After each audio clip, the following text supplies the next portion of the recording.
There are protesters out in North Dakota trying to make sure the Dakota Access Pipeline does not get built because they're worried about what it could do to the Missouri River and that the fact that the pipeline goes over land that they was rightfully theirs according to the Fort Laramie Treaty.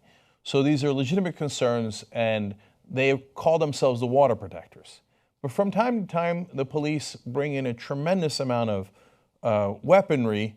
They've got giant mine-resistant Humvees. Who's planting mines? They've got snipers. They've got stun grenades. They've got rubber bullets, pepper spray, real bullets. The list goes on and on. Why? Because the cops say, hey, every once in a while, we think someone is shooting at us from the protesters' side. Once they went after a middle-aged woman, and they didn't find any revolver. They found a prayer stick, and we showed you pictures of that.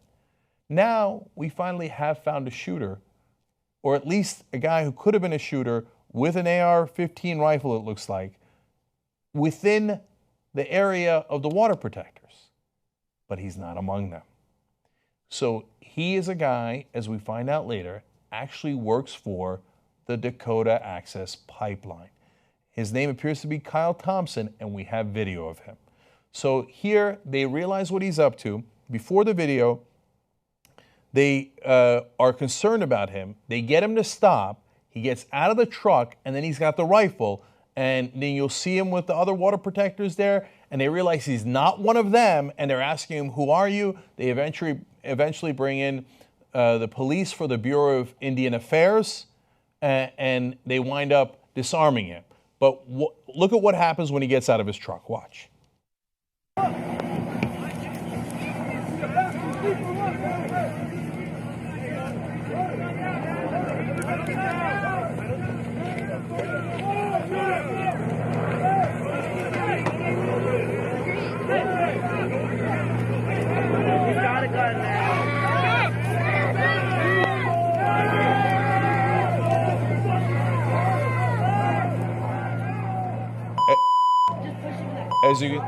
As you can tell, he's got a bandana on. That might give you a sense that he doesn't want to be discovered as to who he is. He's pointing his rifle at people. Now, the police at the Bureau of Indian Affairs would have every right to shoot him at this point, but they don't. They try to de-escalate. He winds up in the water.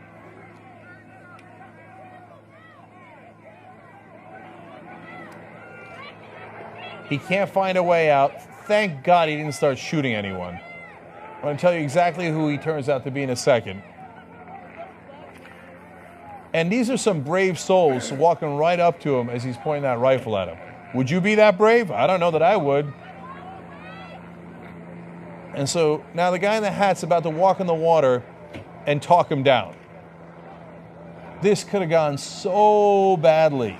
Why did he have that rifle? Why was he among them? These are great questions. I hope we find out the answer to these questions. Look, an overwhelming majority of the time when people talk about false flag operations, it's usually some conspiratorial nonsense. But there is a reason why that term exists. It's because in the past, there have been these things called false flag operations. And in fact, we've got a lot of recorded history of authorities that put people in a crowd to do something wrong, to cause up violence or unrest, so that the authorities can come in and crush the protesters. So now in a situation like this, we got a guy working for the pipeline who's going around with a bandana on his face and a rifle. That guy talking him down and disarming him is an unbelievably courageous guy. I don't know that I would have done that. No, I do know. I wouldn't have done it. Wouldn't have been nowhere near that once he started pointing rifles. So thank God they didn't shoot him, he didn't shoot them, and it was handled peacefully. Wait, I thought these water protectors were really dangerous. If they were really dangerous and there's a guy with a rifle there, why didn't they just shoot him? Oh, right, because they're not the ones with the weapons. So Amy Goodman interviewed Indigenous Environmental Network organizer Dallas Goldtooth. And so first, Goldtooth explains, it's pretty straightforward as to who he is. We found two documents that listed him as a Dakota Access worker. And he himself, as I've understood, to even our security, stated that he worked for Dakota Access. And so it was pretty straightforward, not complicated as to why or who he is and who sent him in there. Why is a little bit more complicated / troubling. So Amy Goodman, in another part of the interview at Democracy Now! Asks, I mean, it said, you see the ID, it says Kyle Thompson, is that right? Goldtooth says, yes, his name is on it. The insurance found in the truck belongs to Dakota Access. You know, he has an ID card with DAPL written on it, Dakota Access Pipeline. I mean, how much more evidence do you need? And later he goes on to explain. There's a variety of accounts, but it was, from what I understood, that was told to me that he was tasked with also identifying and being within the crowd, watching internally with the crowd, and there was some suggestion that he might have been tasked with instigating some sort of violence from within the crowd and to garner a reaction from law enforcement. Now, as things stand, the United States government has told the Dakota Access Pipeline not to build within 20 miles of the river. They're already 3 miles out from the river. So 17 miles past the border that the Obama administration put in.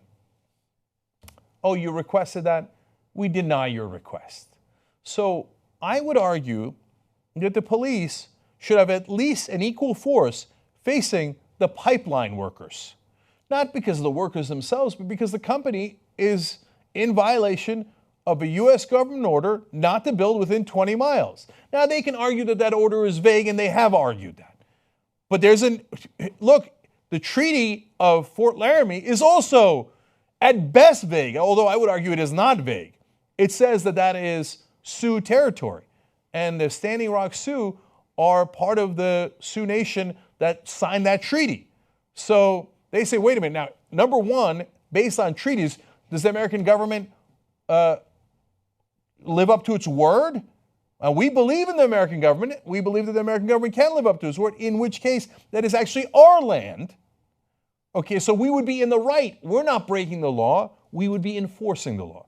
Second of all, the other guys are building within 20 miles of the river. When they ignore the federal government's requests, how come you don't point the Humvees and the arms in their direction? Right now, they're going into to the houses of the Native Americans there. They're arresting parents, grandparents, etc. Well, how come you're not going into the headquarters of the executives who run Dakota Access Pipeline and say, hey, how come you're within 20 miles of the river? Let me go into your house. Let me go into your offices. Let me come in there with heavy armory. Now, I don't want that on either side. But if you're going to be fair, you should actually look into who's causing the violation of the law and who's causing the violence. And this video is damning.